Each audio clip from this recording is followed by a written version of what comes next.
인생은 길고 우리가 어떤 선택을 하느냐에 따라 인생 이모작이 성공할 수도 실패할 수도 있습니다. 행복한 인생 이모작을 위해 한국직업방송이 준비한 프로그램 행복한 인생 이모작. 매주 월요일 오후 1시부터 여러분과 함께합니다. 안녕하세요. MC 임지연입니다. 예, 안녕하십니까. 행복한 인생 이모작 MC 김군수입니다. 네, 그리고 저는 여러분들의 행복한 인생 이모작을 도와드릴 발빠른 소식들을 전해드리는 캐스터 조영주입니다. 반갑습니다. 네, 행복한 인생 이모작. 오늘은 귀농귀촌에 대한 정보들 첫 번째 소식으로 준비했습니다. 알찬 정보 가득하니까 잠시 후에 다시 만나보시고요. 먼저 오늘 이야기 나눌 귀농귀촌에 대한 소식들 조영주 캐스터가 준비했습니다.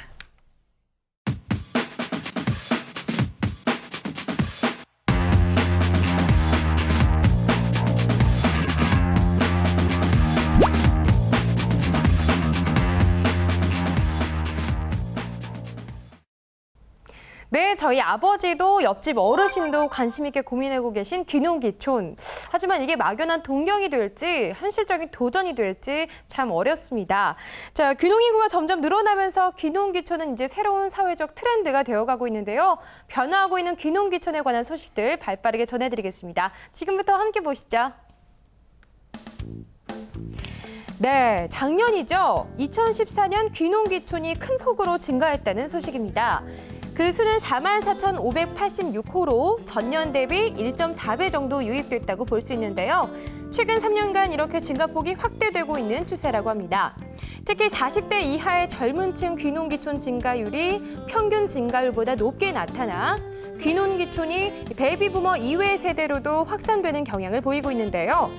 농림축산식품부에 따르면 먼저 2014년 귀촌의 경우 귀촌 가구 33,442호로 전년 대비 1.5배 이상 유입됐다고 하고요. 3년간 그 증가폭이 지속적으로 확대되고 있다고 합니다. 자, 연령대별로는 40대 이하, 50대 순으로 높게 나타났고요. 그 증가율은 40대 이하가 전 연령대에서 가장 높게 나타났습니다.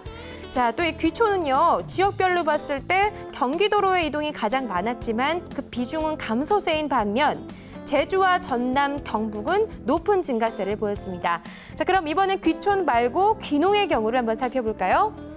귀농 가구는 11,144호로 최근 3년 연속 1만 가구 수준을 유지하고 있고요. 50대 그리고 40대 이하의 순으로 그 비중을 차지했습니다. 다만 30대 이하의 귀농인은 전년에 비해 다소 줄어든 것으로 나타났는데요. 그 이유는 농지 가격 상승 등의 귀농 비용 증가 때문에 아무래도 경제력이 아직은 열악한 30대 이하에게는 제한 요인으로 작용했기 때문이라네요.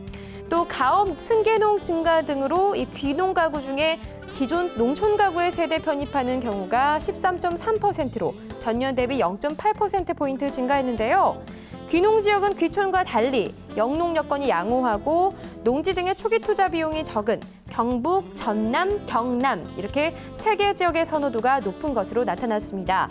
특히 40대 이하 젊은 층의 귀농이 전남, 전북으로 집중되는 경향이 높았다고 하는데요. 자, 평균 경장 면적을 볼까요? 0.45헥타르로 전년과 비슷하게 나타났는데요. 작물별로는 채소, 과수, 특용, 두류, 논벼의 순이었습니다. 이처럼 수도권 인접 지역에 집중됐던 귀농귀촌이 전국적으로 확산되고 비교적 젊은 연령층이 가세하기 시작하면서 귀농귀촌의 동기도 다양하게 나타나는데요. 은퇴 후의 여생을 위한 경기도권 중심에서의 경제활동, 자연 친화적인 삶, 자녀 교육 등이 목적이 되어서 귀농귀촌지를 선택하는 것으로 나타났습니다. 또 최근 조사에 따르면요. 귀농귀촌 가구의 98%가 귀농귀촌 2, 3년 경과 후에도 농촌 생활을 유지하는 것으로 나타났는데요. 상당히 높은 비율이죠. 자세히 들여다봤더니 당초 이주 지역에서 귀농귀촌을 유지하는 비율은 89.3%로 높게 나타났고요. 다른 농촌 지역으로 재이주한 경우는 8.8%였는데요. 자, 이러한 재이주의 사유로는 장목 변경, 생활환경 문제, 지역 주민과의 갈등, 지원 정책, 귀농귀촌인이 많은 지역으로 이주 등으로 나타났습니다. 또 도시 역귀농 또는 귀촌의 경우는 1.9%로 아주 낮게 나타났는데요. 그 사유는 농업 노동의 어려움, 지역 주민과의 갈등, 외로움과 고립감, 자녀 교육의 순이었습니다. 자, 여러 가지 통계나 자료를 접하게 되면 더 현실적으로 다가오게 되는 귀농귀촌인데요. 자, 지금 여러분은 어떤 상황과 계획 속에서 귀농귀촌의 꿈을 계획하고 계신가요? 앞으로도 참고할 많은 내용들 발빠르게 전해드리도록 하겠습니다.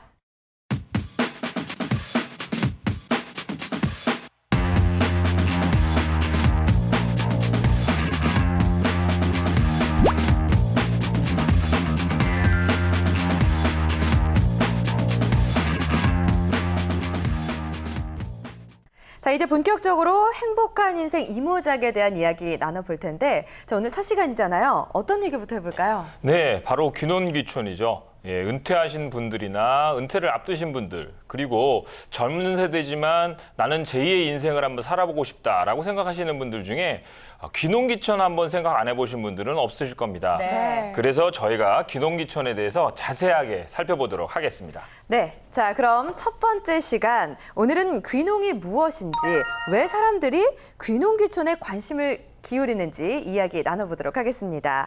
자, 오늘 함께 이야기해 주실 귀농귀촌 전문가 화천 현장 귀농학교의 박기훈 선생님과 또 실제 귀농을 하신 배종원 사례자분 모셨습니다. 생생한 이야기 기대되시죠? 인사 나눠보겠습니다. 어서 오세요. 네, 안녕하십니까. 네, 반갑습니다. 자, 그럼 이제부터 귀농귀촌에 대해서 본격적으로 얘기를 해볼까요? 예, 요즘에 귀농귀촌 인구가 많이 늘어나고 있다는데요. 네. 그만큼 귀농귀촌에 대해서 로망을 가진 사람들이 많다는 뜻 아니겠습니까? 그렇죠. 네, 맞아요. 예, 박기훈 전 선생님께서는 귀농귀촌 하시는 분들 얼마나 많이 있는가요? 저희 학교도 그렇고 저희 주변에 교육을 가보면 전국 곳곳에서 귀농귀촌 실행을 하시거나 준비를 하시는 분들이 굉장히 많이 늘어난 건 확실합니다. 네. 예, 다만 아쉬운 점은 우리 농업, 농촌의 현실이 어려운 것처럼 농업을 통해서 자신을 실현을 하려고 하시는 분들의 숫자는 2% 남짓 증가하니까 거의 제자리 걸음을 하고 있다고 볼 수 있습니다. 그렇군요. 자, 우리가 귀농귀촌을 한꺼번에 얘기를 하고 있지만 사실은 귀농과 귀촌은 다른 말이라고요? 네. 귀농은 농사를 지으러 농촌으로 가는 거고요. 네. 귀촌은 농업 이외의 목적으로 농촌으로 가는 거를 말합니다. 네. 하지만 결국 농촌으로 돌아가서 뭐 아무것도 안 하고 살 수는 없지 않습니까? 네. 그래서 생계를 유지하기 위해서 농사를 짓게 되기 때문에 결국 시골로 간다라고 하는 것은 농사를 짓게 되는 게 기본이기 때문에 귀농귀촌이 하나로 이어지게 되는 것 같은데 어떤가요? 법적으로는 규정이 그렇게 되어 있습니다. 귀농은 농업을 중심으로 하고 귀촌은 농업 이외의 목적으로 시골 생활을 하는 것을 얘기하는 건데 네. 저희가 볼 때는 좀 다른 의미도 생각해 봐야 되지 않을까 생각합니다. 왜 농촌으로 이사를 간다고 하지 않고 귀농이라고 할까라는 것은 귀농이란 말 원래가 네. 아마 뿌리를 향해서 간다. 그러니까 귀근, 네. 복귀 기근에서 온다고 보는데요. 네. 그것은 우리 인간 삶의 뿌리인 흙으로 돌아가고 아. 또 생태적이고 순환적인 삶으로 돌아간다는 그런 삶을 향한 어떤 회귀 이런 것을 얘기하는 것이지 않을까 생각합니다. 그렇지 않다면은 제가 도시에서의 삶과 똑같은 소비적이고 또 적자 생존의 어떤 경쟁적인 삶을 살아가면서 몸만 시골로 간다고 해서 그걸 귀농이라고 볼 수는 좀 어렵지 않을까 생각합니다. 네. 네. 귀농귀촌 인구가 굉장히 많이 늘어났다고 하는데요. 사실 그 귀농에 대해서 제대로 알고 있는 분들은 얼마 되지 않는 것 같습니다. 저희 아버지만 하더라도 농촌으로 돌아가서 살고 싶다. 이런 말씀을 하셨는데 네. 제가 봤을 때는 그냥 막연한 로망 같이 느껴졌었거든요. 그러니까 삼시세끼 뭐 요즘 이런 이제 에그리테인먼트라고까지 표현하는데 이런 농업과 농촌에 관한 프로그램들이 히트를 치고 있고 또 베이비부머 세대들뿐만 아니라 이제는 젊은 세대들까지도 귀농귀촌에 대해서 관심을 갖고 있거든요. 네. 근데 다만 이제 시골에서의 저희 삶을 도시에서와는 다르게 어떤 치열한 삶의 현장을 보지 않고 어떤 피난의 도피처라든가 어떤 힐링의 어떤 대상으로만 여기는 그러니까 환상으로만 여기는 경우가 좀 많죠. 그렇군요. 예, 특히 이 환상은 베이비부모 세대들이 굉장히 많이 갖고 있을 거로 생각이 됩니다. 이게 네. 베이비부모 세대라고 하는 것은 한국정쟁 직후인 1955년부터 우리나라가 가족계획을 정책을 실행했던 네. 1963년 사이에 태어난 그 세대들을 말하는데요. 네. 이 세대들은 이제 한국의 경제 성장을 이끈 주역이기도 하지만 네. 또 이제 은퇴 후에 이제 은퇴를 바라보고 바라보고 있는 나이에 노부모도 모셔야 하고 또 자녀들은 아직 이제 취업난을 때문에 이제 또 직장으로 독립하지 못한 상태에서 네. 가족 부양의 책임이 너무 힘들거든요. 그런 상황에서 귀농귀촌에서 내가 농촌에서도 목가적인 좀 삶을 살고 싶다라고 네. 하는 그런 환상에 젖는 경향들이 좀 있는 것 같습니다. 맞습니다. 얘기를 듣고 보니까 저희 부모님이 딱 그 베이비 부머 세대시거든요. 네, 맞아요. 자, 준비를 철저히 하지 않으면 귀농으로 했을 때, 귀촌을 했을 때 좀 후회하실 수가 많다고 합니다. 후회할 수 있다고 합니다. 자, 일반인들이 귀농 시 가장 어려운 점은 어떤 걸까요? 네, 귀농이 힘든 이유는 첫째, 그 지역 사회가 소규모 사회입니다. 네. 소규모 사회다 보니까 거리가 가까워요. 물리적인 거리든 아니면 심리적인 거리든 거리가 가까우니까 네. 이 가족끼리도 거리가 가까운 것은 스트레스가 쌓이는 일인데 그렇죠. 가족도 아닌 상황에서 이 가까운 거리라는 것은 굉장히 힘든 거라고 보고요. 두 번째로는 이 지역 사회가 공동의 목표를 향해 가는 어떤 이익 사회거나 공동체 사회면 괜찮은데 이것도 네. 또 아니에요. 아. 아니고 또 지역 사회 히스토리, 그러니까 지역 사회가 형성되어 온 그 역사를 공유하지 못하는 도시민 입장에서는 그 지역 사회의 어떤 의사소통 자체가 힘드니까 그렇죠. 네, 결국은 그 지역 사회에 살아가기 자체가 굉장히 힘든 구조다 이렇게 보실 것 같습니다. 이제 귀농은 환상이 아니다. 또 독한 준비가 필요하다. 이런 말씀을 하시는 것 같은데요. 네. 실제로 귀농을 준비할 때는 어떤 마인드가 필요할까요? 저희가 도시에서 시골로 간다고 했을 때는 이 물리적인 이동만을 생각하기 쉽습니다. 네. 물리적으로 이사를 하고 나면은 모든 것이 해결될 것이다. 내가 지금 현재 고민하고 있는 삶에 대한 문제, 경제적인 문제, 모든 문제가 지역으로 가고 시골로 가면 해결될 것이라고 생각하는데 이것은 굉장한 착각이 아닌가 생각하거든요. 저희가 시골에 가서 한 뭐 일주일이나 열흘 정도 있으면은 네. 굉장히 몸도 좋아지고 건강해지고 그렇죠. 좋겠지만은 네. 그런 좋은 환경에서 살고 있는 시골 분들이 건강이나 아니면 경제적인 면에서 네. 우리 도시민들보다 더 좋으냐? 그렇지 않거든요. 근데 결국은 잠깐은 행복할 수 있지만 이것이 생활이 된다고 하면은 모든 생활 여건이 불리하니까 오히려 시골에서 삶이 더 불행해질 수 있다. 그래서 오히려 물리적인 우리 그 이동이라든가 이사라기보다는 어떤 마인드의 우리 전환, 적자 생존과 경쟁밖에 모르는 이런 어떤 도시에서의 삶 대신에 네. 좀 뭔가 생산하고 순환하고 또 생태적으로 돌아가는 그런 어떤 마인드의 전환이 필요하다. 이 마인드 전환이 이루어졌을 때만이 진정으로 귀농과 귀촌이 성공적일 수 있고 지속 가능할 수 있지 않을까 생각합니다. 네. 네, 그렇군요. 선생님은 지금 행복하신가요? 날카로운 질문이신데요. 네. 예, 뭐 저도 그렇고 저희 집사람도 그렇고 지금 저희가 만 11년 차인데 네. 돌아봤을 때 잘했다. 잘하고 지금 뭐 잘 살고 있는 것 같다라고 생각합니다. 네, 참 선생님처럼 되돌아볼 수 있다면 좋을 텐데요. 맞습니다. 이 자리에서 행복하지 못하면 저 자리에서도 행복하지 못한다. 이거 참 중요한 말이고 저도 참 와닿는데요. 귀농을 준비하시는 분들 지금 계시는 곳에서 행복해야 귀농도 성공적으로 하실 수 있다는 점 이거 꼭 기억하셔야겠습니다. 네, 맞습니다. 많은 분들이 이제 도시에서 생활하는 게 좀 힘들다 보니까 도피처로 이제 농촌이라든지 그렇죠. 귀농, 귀촌 생활을 꿈꾸는 분들이 많은데 네. 사실은 실패할 확률도 높다는 거 꼭 기억하셨으면 네. 좋겠고요. 전원 생활과 농촌에서 살아가는 건 다르다 이런 말씀을 해주셨는데 실제로 귀농을 하신 사례자분 배종원 선생님 모셨거든요. 선생님은 해보시니까 어떠세요? 좀 어려운 점 이런 건 없으신가요? 저 역시도 뭐 전원 생활이라면 좀 네. 경험을 해봤습니다. 예. 30여 년간 직장 근무를 하면서 네. 지방 근무를 한 적이 있었는데요. 아, 그때 잠깐 전원 생활의 맛을 좀 봤습니다. 네. 그러시군요. 그래서 막연히 이제 그때의 그 흙을 만지고 사는 즐거움에 대해서 맛을 봤고요. 저희 제 배우자도 네. 같은 생각을 하고 있었고, 아. 그래서 제가 은퇴 후에는 농촌 생활을 하고 싶다. 전원 생활은 그야말로 뭐 주택 하나 마련해가지고 그냥 살면 되지 않습니까? 네. 네.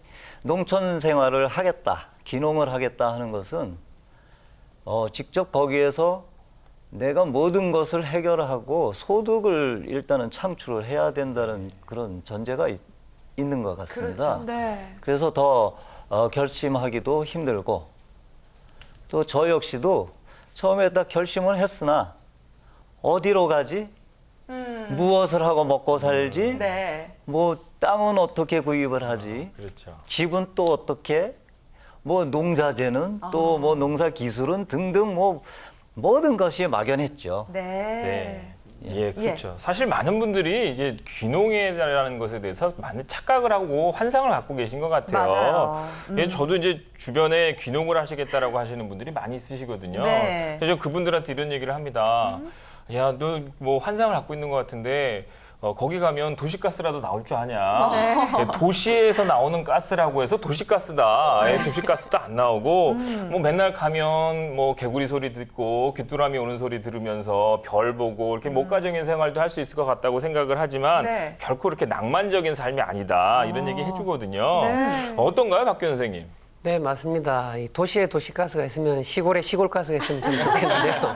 시골에는 시골가스가 없습니다. 그래서 시골에 와서 여성들이 가장 처음 놀라는 것이 네. 이 가스레인지의 화력이 다른 부분이에요.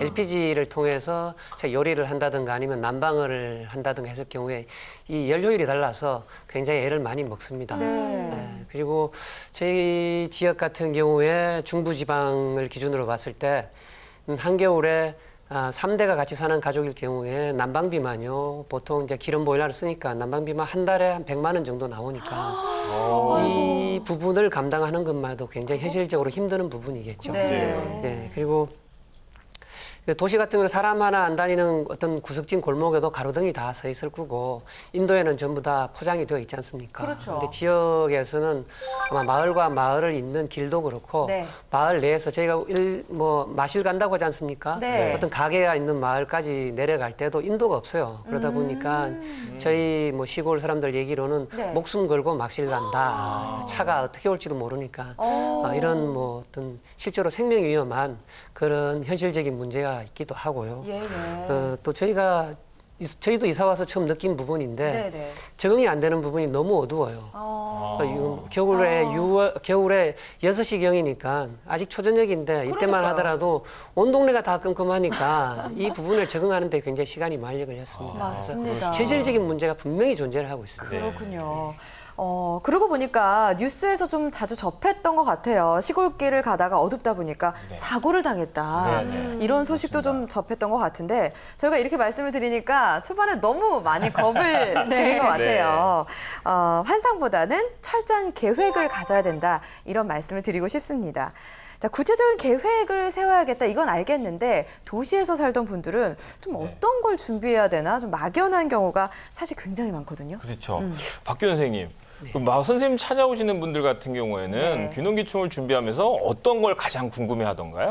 제일 궁금해하는 건 시골에서도 먹고 살 수 있느냐. 이 부분을 제일 말씀하시는 거고요. 네. 그리고 개인적인 질문으로 하실 때는 이제 후회를 하지 않느냐. 이 부분들을 많이 하시는 것 같아요. 네. 그러면 제가 우회적으로 말씀을 드립니다. 뭐냐면은 귀농귀촌 하실 때 어떤 자기 자신의 원칙과 목적을 좀 세우시라. 네. 그냥 막연하게 도시의 삶과 마찬가지로 내가 돈이라든가 아니면 성공에 대한 그런 생각만 갖고 들어왔을 경우에는 1, 2년 정도는 버틸 수 있겠지만 10년을 길게 바라봤을 때는 후회밖에 안 남을 수가 있다. 그렇죠. 그래서 귀농귀촌을 하려고 했을 때 자기 자신을 납득시킬 수 있고 자기 확신을 가질 수 있는 어떤 목적과 원칙을 세우고 그 목적과 원칙에 맞게 세부적인 계획을 세워서 나가실 경우에만 네. 이 귀농과 귀촌이 지속 가능할 수 있다고 저는 생각합니다. 네.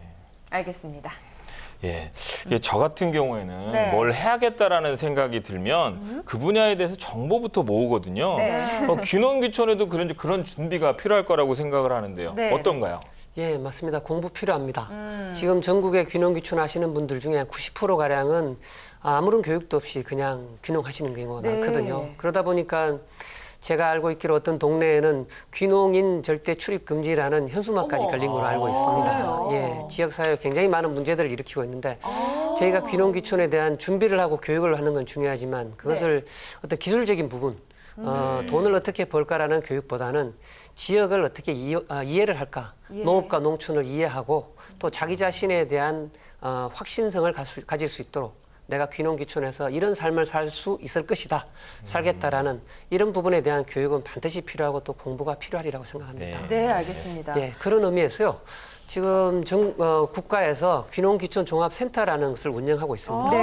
예, 오프라인으로는 이제 양재역에 운영을 하고 있고 네. 저희 그 귀농귀촌종합센터라고 인터넷 홈페이지도 운영을 하고 있으니까 네. 이 부분을 잘 이용하셔서 직접 방문하시거나 아니면 인터넷 홈페이지를 통해서 궁금하신 부분들을 좀 해소시키는 것도 첫 걸음으로서는 필요하지 않을까 생각합니다. 네. 선생님 말씀을 듣고 보니까 90%가 준비 없이 온다라는 게 좀 놀랍기도 하고요. 그러네요. 실제로 많은 정보를 줄 수 있는 홈페이지나 또 상담소가 있다고 하니까 이런 곳을 좀 찾아보시는 것도 좋을 것 같아요. 네. 배종원 선생님 같은 경우에도 준비를 좀 철저히 하셨는지 지금 1년 차잖아요. 네. 어떤 준비를 좀 하셨어요? 저의 경우는 처음에 뭐 귀농귀촌 본부가 있다는 사실도 몰랐습니다. 네. 몰랐고 그냥 저희 배우자하고 네. 같이 어디에 가서 살고 싶나 하고 지도를 펴놓고 이제 찍어서 네. 몇 군데를 찍어서 이제 그쪽을 직접 다녀봤어요. 예. 휴일이면 다니고 이제 제가 퇴직하기 전에 이제 퇴직 그 보상 휴가라는 게 있으니까 그렇죠. 그 휴가를 통해서 계속 몇 군데를 돌아다녀 보고 했지만 뭐 별 소득은 없었고요. 우연한 기회에 화천 현장 귀농학교 교장 선생님, 지금 네. 옆에 계신 박기현 선생님 강의를 듣게 됐습니다. 네. 그래서 눈이 번쩍 뜨이는 거예요. 저기서 해답을 얻을 수 있겠다. 네.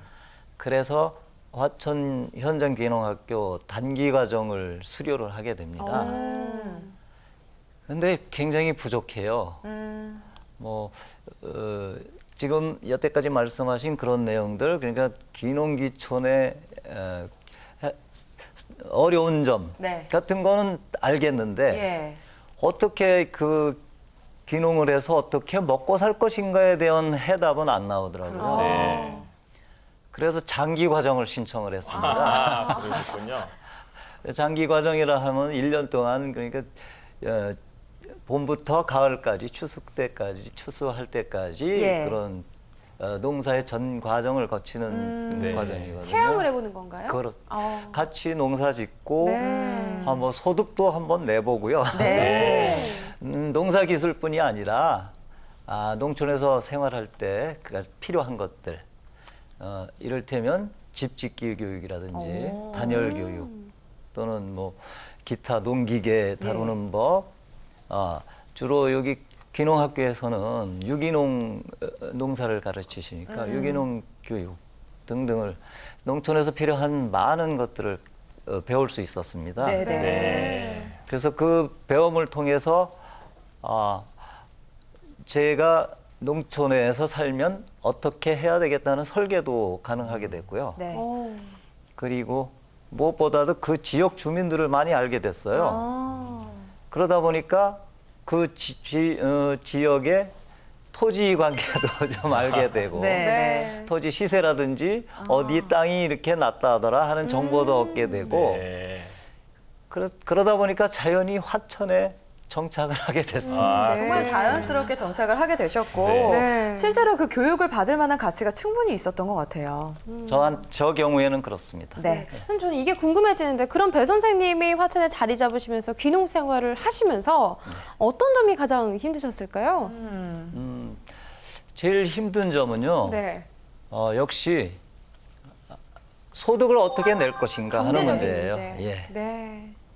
그런데 그 해답은 제가 단기 과정 할 때도 그런 내용을 수도 없이 들었거든요. 네네. 귀농을 하려면 하고 농사를 지으려면 그 지역에서 제일 많이 하는 것을 해라. 네. 그게 진리였던 것 같습니다. 네. 화천 지역 경우에는 호박, 네. 애호박이요. 네. 애호박, 네. 토마토, 뭐 오이 주로 이런 작물들을 많이 심는데요. 네네. 다 이유가 있었더라고요. 그렇군요. 네. 그래서 그분들이 그렇구나. 그걸 심고 가꾸고 또 소득을 내는 걸 보면서 여기는 이런 걸 할 수밖에 없구나 하는 것도 많이 느꼈고요. 그래서 나 역시 이제 정착을 하게 되면 네. 뭐 다르지 않겠구나. 그런 농사를 지어야 되겠구나. 호박이랑 하는, 토마토. 자연스럽게 알게 되셨어요. 네, 그게 터득이 되었습니다. 네. 네. 그런데 이제 그렇게 그 귀농을 하셔가지고 이제 농사를 지으려면 사실 초기에 이제 돈이 많이 들어가게 되잖아요. 시설도 해야 되고. 그래서 요즘 귀농 인구들이 많이 늘어나고 있는데 이제 이런 부분들을 각 지자체에서 뭐 자금 지원이라는 부분들이 많이 있기 때문에 그나마 좀 이제 손쉽게 정착을 할 수 있는 좀 수월하게 정착을 할 수 있는 그런 부분이 아닌가 생각이 되는데요. 네, 네. 각 지자체하고 귀농귀촌 정보센터, 그다음에 뭐 농촌지원금 같은 이런 것들은 어느 정도의 규모로 금액 범위로 지원이 되고 있습니까? 네. 예, 크게 분류하면 국가에서 하는 것하고 지방자치단체에서 지원해주는 두 가지로 나눌 수가 있는데요. 네. 국가에서 지원해주는 것은 이제 토지라든가 시설을 할 수 있는 창업 자금으로 3억 원까지 지원을 해줍니다. 물론 융자고요. 그리고 네. 집을 구매하거나 사거나 아니면 지을 수 있는 자금으로는 5천만 원까지 지원을 해주는 걸로 알고 있습니다. 그리고 이외에 지방자치단체에서 해주는 바로는 빈집 수리 비용이라든가 또 이사 비용, 그리고 영농자재나 비닐하우스를 뭐 짓는 비용 일부 보조 이런 정도로 진행이 되고 있고요. 네. 좀 특이한 사항은 예. 강원도에서 아마 올해 처음 시행이 되었는 걸로 알고 있습니다. 예. 귀농하시는 분, 그러니까 만 45세 미만의 귀농을 하시는 분들을 대상으로 2년간 그러니까 현금으로 지원을 해주는 제도가 생겼어요. 이게 일본이나 이런 쪽은 미리 이미 아마 실행이 되고 있는데 우리나라는 첫 사례인데요. 첫 1년 동안은 월 80만 원씩. 두 해째, 2년째에는 월 50만 원씩 귀농을 해서 농사를 짓고자 하는 젊은 이제 청년 후계자들이 어느 정도 자리를 잡을 때까지 지원해주는 이런 제도가 지금 생겨서 시행 중인 걸로 알고 있습니다. 네, 굉장히 좋은 제도라는 생각이 드는데 이게 그냥 지원을 해주는 거죠. 그렇죠. 나중에 갚아야 되는 거죠. 네. 예, 대부분은 이제 갚아야 되고 네. 조금 전에 말씀드린 강원도에 대한 부분이라든가 아니면 지방자치단체에서 하는 거는 보조 사업도 많이 있는 걸로 알고 있습니다. 하지만 이런 모든 이제 이 지원 사업의 전제 조건은 귀농귀촌 교육 100시간을 기본적으로 이수해야 된다는 조건입니다. 100시간을 이수해야 지원받는 거예요? 교육을 받아야지 주는 거군요. 그렇죠. 예. 네, 귀농귀촌 정착 지원금들이 상당히 많이 나와 있는데요. 그렇죠. 실제로 그 조세 감면 혜택도 있다고 들었거든요. 네, 지방세 특례 제한법이라고 나와 있습니다. 여기에 보면은 귀농인이나 농업인이 농지를 취득할 경우에 취득세를 면제해 준다든가 이것은 뭐 특별히 귀농인 대상이 아니라 네. 농업인을 위한 대상이고 이번 올해 7월부로 시행이 된 귀농귀촌 특별법에 의해서도 귀농 대상인 분, 귀농하고자 하는 분, 예. 바로 귀농하신 분이 아니라까지도 지금 해당 사항이 되게 되었으니까 조세라든가 이런 부분에서 굉장히 유리해졌다고 볼 수 있습니다. 네. 자, 지원금도 알아봤고 조세 감면 혜택에 대한 얘기도 나눠봤는데 실제 사례자분이 나와 계시잖아요. 생생한 얘기를 들을 수 있을 것 그렇죠. 같은데 배종원 선생님 같은 경우에는 이 중에서 어떤 것들을 좀 지원받으셨어요? 저도 참 그 부분에서는 고민을 많이 했습니다. 네. 제가 이제 가지고 있는 자금이 얼마간 있을 거고 이거 지원을 해준다는데 사실 도시에서 살던 저로서는 그 지원이라는 게 뭐 장기 융자 네. 혜택, 장기 융자라는 혜택, 그렇죠. 장기 절이요? 그 정도지. 사실 도시에서 요즘 아파트 뭐 주택자금 대출도 뭐 1%대가 나오는 그렇죠. 세상인데 네. 이거는 2%란 말씀이에요. 연 2%고 뭐 5년 거치 10년 상환. 네. 네. 뭐 그 정도죠.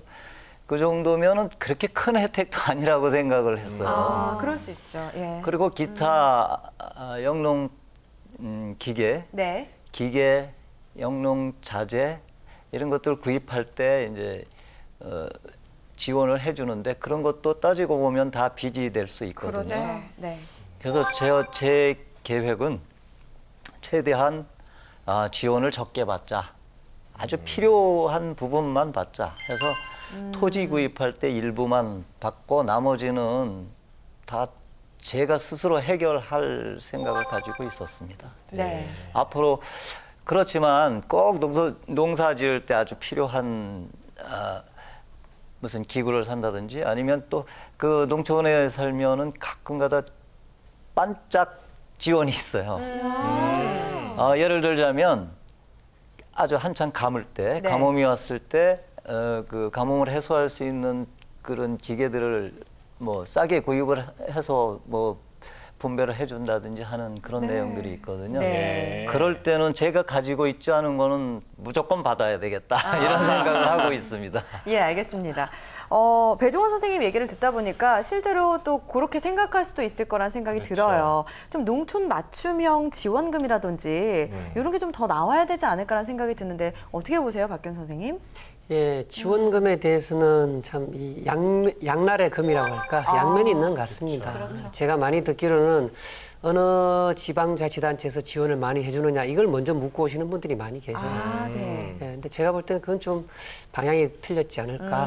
내가 어떤 지역에 살고 싶은데 우리 지역에는 어떤 지원이 있느냐라고 묻는 거는 옳겠지만은 그 지원이 어디가 많이 해주느냐에 따라서 내가 어딜 가겠다라는 생각은 아예 앞뒤가 다른 생각이다. 그래서 네. 결국은 지원을 통해서 뭘 일을 하고자 한다면은 그 자체가 이미 실패다고 보는 것이요. 저는 그래서 결국은 빚이니까 그 빚을 시골에서 과연 내가 농사를 짓거나 아니면 시골에서 생활을 통해서 갚아 나갈 수 있을까라고 생각한다면은 쉽지 않을 거다. 만약에 1억 원 정도의 빚을 저희가 땅을 구매를 하기 위해서 네. 임차를 했다. 네. 그러면은 이게 지금 현재상으로는 2%입니다. 네. 2%면은 1년에 200만 원의 이자를 갚아 나가야 되는데 그렇죠. 네. 1억 정도를 투자해서 내가 1년에 200만 원의 순수하게 이자만 갚아 나갈 수 있을까? 네. 이게 다른 사업이 아니라 농사를 통해서. 그렇죠. 제가 농사를 지어본 바로는 굉장히 어려운 일이다. 아. 그러니까 한 3억 정도 받았다면은 이자만 600만 원을 갚아야 되는데 네. 네. 갚을 때는 좋을지, 참 빌릴 때는 좋을지 모르겠지만 그걸 갚으려고 한다면은 농촌에서는 정말로 쉽지 않은 일입니다. 네. 예. 그래서 네. 제가 볼 때는 자력갱생이 1번이다. 내 힘으로 우선 진행을 하는 것이 맞다고 생각합니다. 맞습니다. 예, 맞습니다. 그러니까 지금 얘기 들어오면 지원금 제도는 굉장히 많이 있는데 그런 지원금이 어쨌든 공짜가 아니잖아요. 그죠? 맞아요. 예, 그래서 이런 지원금을 받고 귀농을 하신 경우에 만약에 이제 성공을 하면 괜찮은데 실패해서 잘 뭐 돌아갈 일이 생겼다거나 이렇게 할 경우에 굉장히 큰 문제가 될 것 같아요. 그렇죠. 우리 뭐 배종원 선생님께서는 그래서 그런 부분들을 전략적으로 아주 최소한의 비용만 이제 뭐 융자를 받고 나머지는 이제 다 자부담으로 이렇게 조달을 하셨다고 했는데요. 주위의 분들 중에 이제 이런 문제로 곤란을 겪고 계신 분들도 혹시 있지 않을까요? 제가 듣기로는 뭐 그런 분들도 상당수 있습니다. 네. 그리고 기농기촌 한 사람뿐이 아니고 기존에 이제 농사를 지으셨던 분들, 현지인 분들도 뭐 그런 거를 무섭지 않게 생각하다가 네. 좀 곤란을 겪는 분들이 많이 있다고 들었습니다. 네. 게다가 이 부분에서 조금 이제 잘못 오해가 될 수 있는 부분이 이 귀농귀촌인에 대한 지원에 대한 얘기를 나오니까 기존 농민들이나 기존 지역민들이 굉장히 반발을 하셔요. 왜냐하면은 그분들에게는 없는 특별한 것을 귀농귀촌 하시는 분들에게만 주는 걸로 이렇게 오해가 많이 진행될 수 있는데 네. 사실은 이제 그런 부분은 저희가 조사해본 바로는 아니고요. 네. 지금 창업 자금이라든가 귀농귀촌인을 위한 대부분의 자금 지원은 예. 기존 농민들하고 똑같습니다. 이름만 다를 뿐이지. 기존 농민들은 후계 농업인 자금 형태로 나가는 것을 기존 귀농자들에게는 이제 귀농 창업 자금 형태로 나오고 기존 농민들에게 주택 개량 사업으로 나가는 비용이 귀농인들에게는 귀농 주택 자금으로 나오고 이렇게 이름만 다를 뿐이지 그 어떤 자금의 성격이나 자금의 한도라든가 그건 거의 비슷한 걸로 알고 있습니다. 그러니까 실제로 귀농 귀촌인들에게만 돌아가는 혜택이 아니라 농촌에서 생활하시는 분들에게도 그렇죠. 돌아가는 혜택이라는 거죠. 대부분 그런 상황입니다. 네. 예, 알겠습니다. 선생님 말씀을 듣다 보니까 그 40대 정도, 그러니까 젊은 층들의 이주도 좀 많이 늘어난 것 같고요. 이분들을 대상으로 한 혜택도 좀 많은 것 같은데 어떤 것들이 좀 있을까요?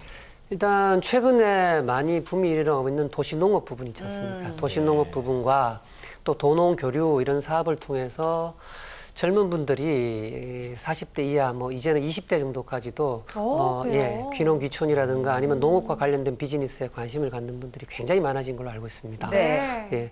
근데 이게 재미있는 끌인데 그분들 네. 입장에서는 이게 아주 뼈골 빠지게 일하는 농업이나 농사가 아니라 네. 아주 재미있는 뭔가의 끌이 일, 사업 이렇게 받아들이는 거니까 이게 굉장히 좋으면서도 한편 걱정되기도 하고 장단점이 있는 것 같아요. 예. 근데 다만 이제 어떤 식으로 받아들이든지 간에 기존의 70대 이상의 농민이 대다수를 이루는 우리나라 농촌 현실에서 봤을 때 네. 젊은 분들이 우리 농업과 농촌에 대해서 희망을 갖고 들어온다는 자체만 하라도 제가 볼 때는 굉장히 큰 이거는 큰 일이다. 큰 계기가 될 수 있다라고 보고요. 선생님도 젊었을 네.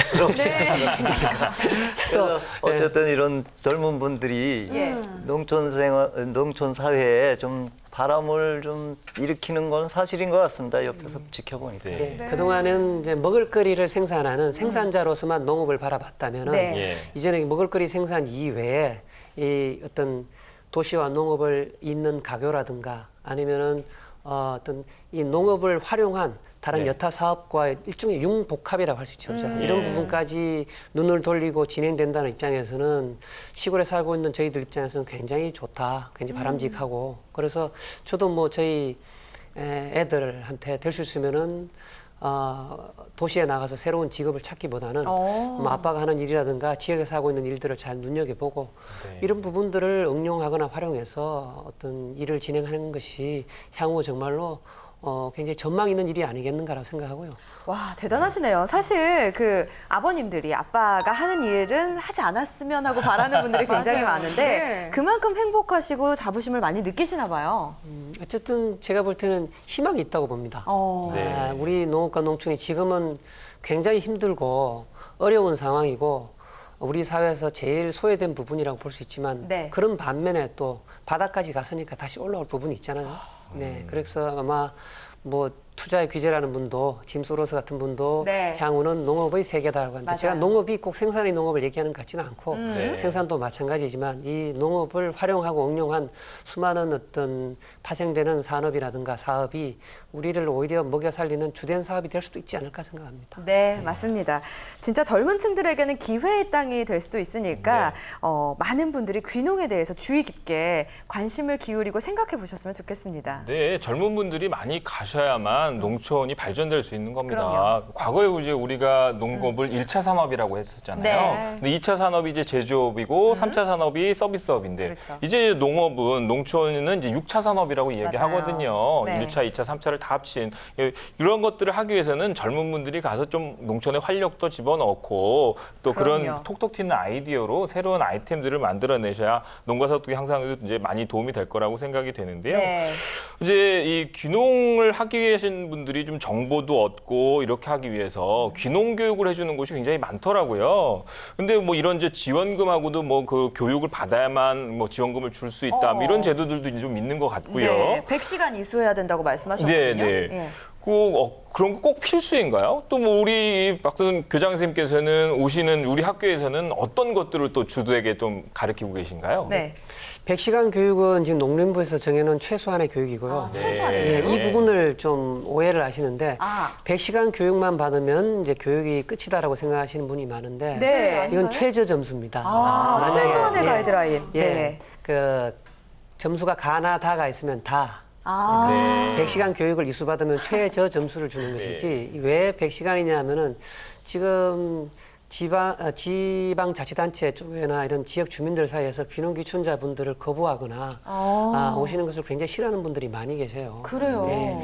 이제 귀농귀촌의 역사가 한 20, 30년을 오고 가는데 네. 최근 한 10년 내지 5년 사이에 귀농귀촌자들에 대한 이미지가 아마 지역사회에서 굉장히 나빠진 걸로 알고 있습니다. 네. 귀농귀촌자들이 지역사회 갈등의 주 요인으로 아예 이제 등장할 정도가 되어 있으니까 네네. 그래서 정부에서 최소한 100시간 정도는 기본 교육을 이수하고 그렇게 해서 들어가야 어떤 뭐 문제를 일으킬 소지가 적지 않을까 해서 만들어 놓은 가이드라인이라고 보시면 되고요. 네. 그 이외에 아마 교육 같은 것도 일단 갈등 해소, 대화에 대한 교육이라든가 그 장목에 대한 교육, 지역사회에 대한 이해에 대한 교육 같은 것을 농림부에서 가이드라인으로 정해놓고 그 부분을 이수하라고 지금 요구를 하고 있는 것 같습니다. 네. 그리고 저희 화천현장 귀농 학교 같은 경우에는 네. 지역사회에 저희가 위치하고 있기 때문에 교육의 중점은 일단 강사라든가 어떤 그런 분들을 지역사회에 계시는 지역 주민들을 우선으로 저희가 하셔서 생생한 얘기를 들을 수 있도록 해드리고요. 네. 또 두 번째로는 지역의 역사와 문화죠. 이 부분을 반드시 저희가 교육을 시킵니다. 그 지역의 역사와 문화를 알아야만 그 지역 주민들의 생활 방식과 사고 방식을 이해가 되기 때문에 그렇죠. 이게 되지 않고 선행되지 않고서는 어떤 귀농자, 귀촌자는 여전히 손님일 뿐이거든요. 네. 그 지역 주민들의 삶을 좀 이해해보자라는 거하고 그러다 보니까 저희 귀농, 귀촌에 대한 근본적인 문제를 다시 계속 묻습니다. 저희가 어떤 8박 9일간의 교육이든 2달간의 교육이든 간에 저희가 가장 중점적으로 하는 것은 처음 귀농, 귀촌 교육을 받으러 들어올 때 했던 생각이 흔들리고 네. 뿌리채 이제 흔들리면은 성공한 교육이다라고 저긴 보거든요. 들어오실 때 생각했던 어떤 뭐 돈을 번다라든가 아니면 나는 성공할 수 있다 이렇게 하면 될 것이라고 생각했는 모든 것들을 다 내려놓고 그것이 아니고 현실은 이렇다라는 것을 저희가 확실히 보여드리고 그러다 보니까 교육생들이 제일 많이 하는 말씀들이 예. 도대체 귀농을 하라는 거냐 말하는 거냐 이 부분이 제일 많아요. 네. 근데 결과적으로 보시면은 그분들이 다 고마워하시고 좋아하십니다. 근본적인 질문을 먼저 하고 그걸 통해서 다시금 어떤 자기 자신의 어떤 확신과 생각을 돌아보도록 교육을 시키는 것이 저희는 좀 중점적으로 생각을 하고 있습니다. 네. 네. 아무래도 귀농귀촌에 대한 교육에는 이게 가장 바탕이 아닐까 싶은데요, 선생님. 땅에 대한, 흙에 대한 이해가 가장 먼저 돼야 되지 않을까 싶어요. 많이들 어려워하시죠? 네, 맞습니다. 흙에 대해서 저희가 생각할 때는 흙만 바라본단 말입니다. 네. 우리가 대부분의 도시민들은 흙을 밟아보지 못하고 그렇죠. 자라왔기 때문에. 네. 근데 흙은 사실은 모든 오염된 물질을 정화시켜주는 어떤 정화의 보고이기도 하고 우리 어떤 생명이 탄생되는 아니면 자라고 나오는 어떤 공간이기도 하고 또 그 속에 있는 수많은 생명체들, 눈에 보이지 않는 미생물들이죠. 네. 그 속에서 저희가 공부를 하는데 저희가 특히 토양에 대한 공부를 하면은 제일 이제 교육생들이 놀라는 것이 우리가 기존에 받았던 교육들은 적자생존이라고 배웠습니다. 네. 모든 자연계의 법칙은 적자생존이다. 네. 근데 미생물과 토양에 대한 공부를 하고 나면 그게 깨집니다. 아닌가요? 적자생존이 아니라 네. 네. 모든 미생물 세계와 눈에 보이지 않는 세계는 공존 공생입니다. 이 부분은 철저하게 저희가 공부를 하고 나면은 우리가 기존에 알고 있던 어떤 논리가 다 깨지는 걸 알고 다시금 어떤 인간과 세상과 사회를 바라보는 눈이 달라지는 걸 또 느끼게 됩니다. 그렇군요. 선생님, 전 참 궁금한 게요. 사실은 귀농 귀촌인들에 대해서 반기지 않는 분위기가 형성됐다고 한 게 좀 충격적이기도 했거든요. 네. 실제로 귀농 선배들과의 만남 이런 것도 많이 이루어진다고 하는데 농촌인들이 마음을 쉽게 여시나요? 세월이 많이 바뀐 것 같아요. 제가 귀농할 때쯤 10년 전만 하더라도 귀농 귀촌 하시는 분들이 워낙 드물고 네. 그러다 보니까 지역 주민들 입장에서는 어떤 대대로 살아왔던 어떤 공동체가 잘못하면은 새로 들어온 분들로 인해 갖고 깨질 그렇죠. 위험이 있으니까 네. 굉장히 눈여겨서 지켜보고 조심들 하고 그러니까 일거수일투족을 다 지켜보고 있는 거죠. 그런 상황이었는데 그렇군요. 지금은 워낙에 많아졌어요. 제가 살고 있는 지역만 하더라도 이장님들 중에 70%가 이미 귀농 귀촌 하신 분들이세요. 네. 그러다 보니까 귀농 귀촌은 이제는 뭐 그렇게 아주 뭐 드물거나 그런 현상이 아니라 자연스러운 현상이다. 그러니까 마음을 열지 않기보다는 네. 우리가 들어가는 분들이 그 지역 사회에 대해서 얼마나 좀 열고 들어가느냐가 오히려 중요하다고 봅니다. 지금은. 예. 알겠습니다. 배종원 선생님은 실제로 이제 귀농을 해서 생활을 하고 계신데 이런 교육을 다 받으셨죠? 어떤 게 좀 가장 도움이 되셨어요? 제일 중요한 교육이 그거였습니다. 정신적인 것 또는 현지인들하고의 갈등 해소 네. 이런 걸 강조하셨고요. 예. 그리고 이제 흙에 대한 땅, 토지 뭐 이런 것도 교육도 있었고 뭐 농기계 다루는 법 이런 것도 간간히 있었지만 그런 네. 거는 뭐 이제 농사를 지으면서 터득할 수도 있는 그런 문제였기 때문에 제일 마음에 와닿던 거는 역시 뭐 정신 교육이었던 것 같습니다. 선생님은 그러면 실제로 그 지역민들과 어떤 갈등 같은 게 조금 있었나요? 뭐 그런 사례가 있을까요? 제 경우에는 네. 전혀 없었습니다. 왜냐하면 저희 장기 교육을 받으면서 이제 그 지역 주민들하고 이렇게 소통이. 교류도 있었고요. 네. 그리고 아까 말씀하셨지만 귀농 귀촌 하신 분들이 꽤 많아요. 네. 너무 많아요 주위에. 어. 그러니까 자연히 같이 어울릴 수 있었던 것 같고요. 네. 뭐 거부감 없이. 아니니까. 그렇죠. 네. 제가 사는 동네도 역시 귀농귀촌 하신 분들이 대다수 계셔서요. 위로받겠네요. 큰 어려움 없이 정착을 할 수 있는 것 같습니다. 네. 뭐 교육 과정에 굉장히 도움이 많이 되신 것 같아요. 이게 적응하시는 데 되게 도움이 받으셨고. 네. 근데 또 제가 보니까 네. 요즘에 이제 귀농하시는 분들이 첨단 농법 교육 같은 걸 굉장히 많이 받고 가시는 것 같아요. 뭐 그런 따로 특별한 이유가 있을까요? 지금은 이제 옛날에는요. 할 게 없으면 농사 짓자, 농사 네. 짓는다 이런 얘기했었는데 지금은 아마 완전히 달라진 것 같아요. 네. 귀농, 특히 농사를 짓는 데 대한 진입 장벽이 굉장히 높습니다. 네. 이 단지 토지, 이게 땅값이 비싸서 그렇다기보다는 이 농업에 대한 기술적인 부분이 굉장히 발전을 해버렸어요. 네. 저희가 처음 진입을 하시는 분들이 그 농업과 농사에 대한 기술을 따라가는 게 굉장히 버겁고 힘든 일로 지금은 되어 있습니다. 네. 그러다 보니까 제가 볼 때는 아마 좀 첨단 농법이라면은 여러 가지 첨단적 기술이라든가 기계라든가 시설을 이용해서 관리를 하니까 귀농귀촌 하시는 분들이 쉽게 따라갈 수 있을 것 같고 네. 또 쉽게 적응을 할 수 있으니까 그 부분에 대한 교육도 많고 아마 의사도 많은 것 같습니다. 교육에 대한 의사. 근데 그런 부분은 아무래도 비용을 생각해야 될 것 같습니다. 네. 내가 투자했는 만큼 그 이상 내가 어떤 뽑아낼 수 있을까? 이걸 보고 첨단 농법에 대한 어떤 관심과 공부를 해야 되지 않을까 생각합니다. 네, 그러면 그 귀농하시는 이제 농사 경험이 없으신 분들이 이제 새로운 농법으로 적용을 하셔야 될 텐데 네. 그래도 조금 적응하기 쉽거나 또 혹은 우리가 사회에서 배웠던 기술들을 활용할 수 있는 어떤 그런 농법들도 존재할까요?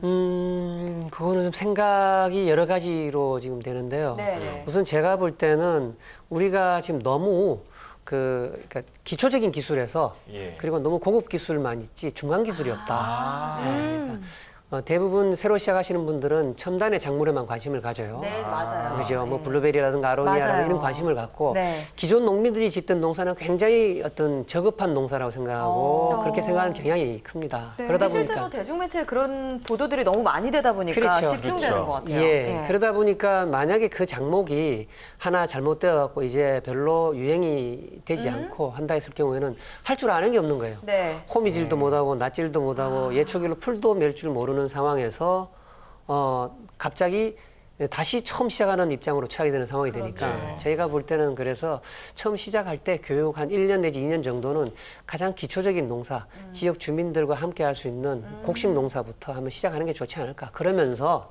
좀 내가 하고 싶어 하는 첨단의 농사라든가 유행하는 농사들을 같이 진행하면은 이게 발맞춰서 나갈 수 있는데 너무 우리는 앞서가서 공부하지 않을까. 그러다 보니까 실패하는 확률이 굉장히 높고 돈도 많이 손해를 보고 그런 경우가 있는 것 같아요. 그러고 정말, 보면 네. 그러고 보면 우리 이제 배종원 선생님께서 우리 교장 선생님의 교육 과정을 잘 유도하신 것 같아요. 지역에 있는 가장 그 흔한 작물들서부터 내가 재배를 하기 시작했다라고 그렇죠. 해서 정착이 쉬웠다라는 네. 말씀을 해주셨는데요. 네, 맞습니다. 또, 네, 저는 그 선생님께 이런 점이 궁금해요. 사실 저희 아버지도 굉장히 귀농의 꿈을 갖고 계신데 네. 엄마는 정말 싫어하시거든요.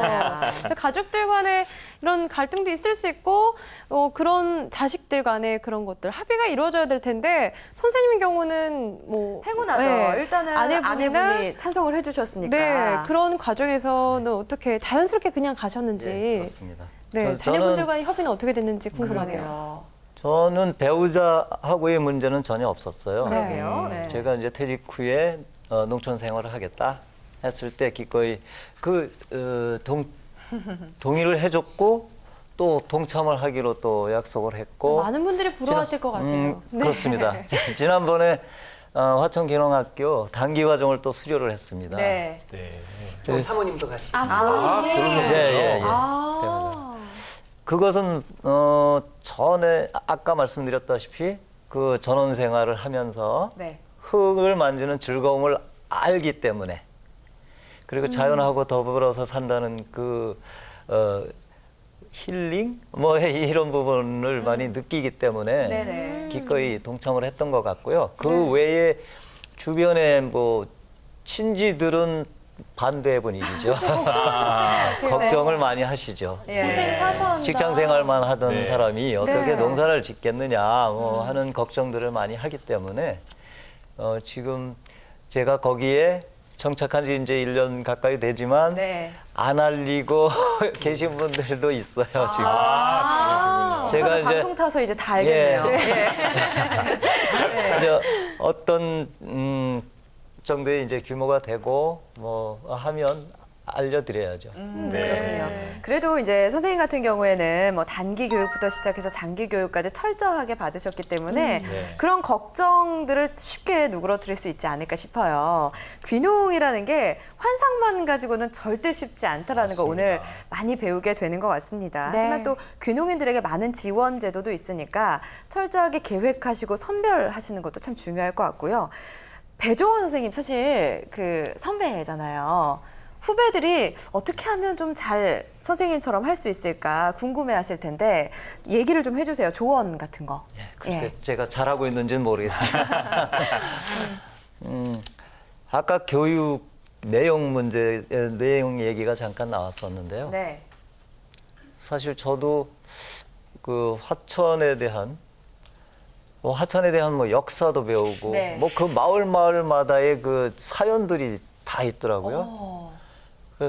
그리고 그 마을에서 중요한 역할을 하시는 분들이 또 강사로 나오고 네. 하다 보니까 그분들 말씀을 듣고 이게 매치가 되는 거예요. 네. 그러니까 어느 마을은 어떤 마을 내력이 있더라. 네. 네. 근데 이분은 이런 말씀을 하신다. 이런 거를 들 때 그런 걸 그 지역 사회에 대해서 더 이해를 많이 하게 됐고요.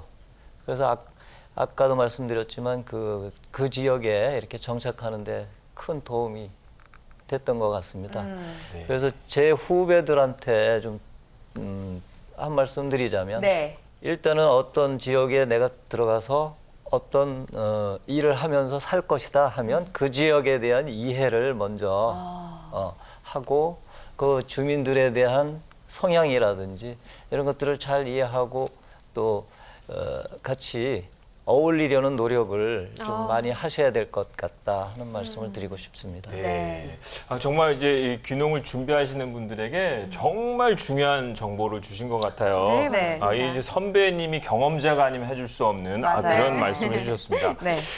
그러면 우리 박교 선생님, 전문가 입장에서 귀농을 준비하시는 분들에게는 어떤 조언을 하고 싶으신가요?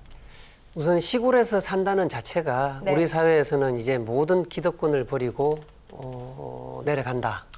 이걸 이제 저희가 기득권을 버린다는 그 의미를 먼저 인정하고 들어가야 된다는 거죠. 우리가 도시에서 살 때의 모든 우리가 누릴 수 있는 것들을 지역 사회로 들어가면은 일단 못 누린다는 거. 하다못해 저희가 교육 때 어떤 얘기가 있었는가 하니 우리가 농업인의 입장이니까 FTA에 대한 어떤 반대에 네. 대한 강사분이 얘기가 나오자 이제 강의를 듣던 교육생이 한 분이 손을 들고 굉장히 이제 반대 의견을 표현하셨어요. 네, 네.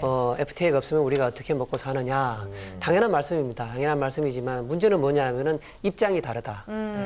이제 그 귀농을 하시고 귀촌을 하는 입장이 되면은 다수의 입장인 도시 소비자 입장에서 그렇죠. 아주 극소수자인 우리나라 사회의 소외된 입장인 네. FTA를 반대하는 입장으로 이제 들어오는 네. 거라는 겁니다. 그러한 어떤 존재의 전환 이런 부분들이 이제 시작이 되는 지점이다. 그러니까 그런 부분을 좀 보고 마음가짐을 갖고 와야 되겠다. 그리고 규모가 큰 사회에서 소규모 사회로 옮겨온다는 건 그 자체가 의미가 있는 일이다. 네. 여러 가지 큰 사회에서 이루어지던 그런 어떤 여러 가지 사회적인 관계와 소규모 사회에서 이루어지는 사회적 관계는 관계의 질이라든가 규모가 이미 다르다. 그 속에서 일어나는 여러 가지 일들은 작은 규모의 사회에서 우리가 해결할 수 있는 방법들을 찾아야 되는 것이지 여전히 내가 도시에서 생각하든 또 대규모 사회에서의 조직에서 생각하던 생각을 갖고 이 작은 사회, 거리가 가까운 사회에서 우리가 부딪히며 산다는 것은 굉장히 피곤하고 힘든 일이라는 거죠. 그 부분 우리가 일단 인정하고 들어오자라는 것이 제 얘기예요. 네. 네. 배종원 사례자님과 그리고 교장 선생님 말씀을 들으면서 진짜 그 지역과 또 주민에 대한 이해, 열린 마음이 필요하다는 거 네. 와닿았습니다. 잘 새겨듣도록 하겠습니다.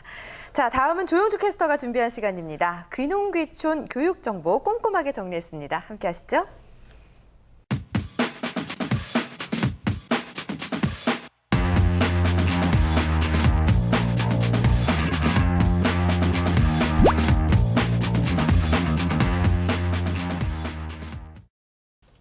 네, 한 해가 다르게 늘어가고 있는 귀농 인구. 하지만 오늘 이야기 나눠봤듯이 이 귀농 귀촌은 단순한 환상이 아닌 현실입니다.